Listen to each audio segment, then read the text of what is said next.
ஒரு ஆய்வுல என்ன சொல்லியிருக்காங்கன்னா, விவசாயம் வந்து பார்த்தீங்கன்னா, இன்னும் 20 வருஷத்துல எவனுமே செய்ய மாட்டாங்களாம். எல்லாமே வந்து சாப்பாட்டுக்கு வந்து வெளிநாட்டுல கையேந்த வேண்டிய நிலைமை கண்டிப்பா வரும்ன்னு சொல்லியிருக்காங்க இப்ப ரிசர்ச்ல.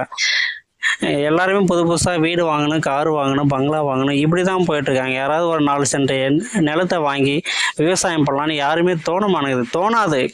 தோண விட மாட்டாங்க. ஏன்னா அந்த அளவுக்கு கார்ப்பரேட் வந்து நம்மள பண்ணிருச்சு. பீஸா, பர்கர், லொட்டு லொஸ்க்குன்னு புது புது வெரைட்டியா வந்து ஜொமேட்டோல ஆர்டர் பண்ணா வருது.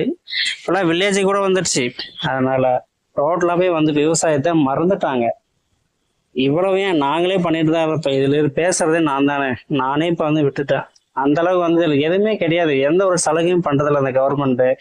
ஒரு கிணறு வெட்டலாமா, ஒரு போர் போடலாமா, எந்த ஒரு சலுகையுமே கொடுக்கறதில்ல.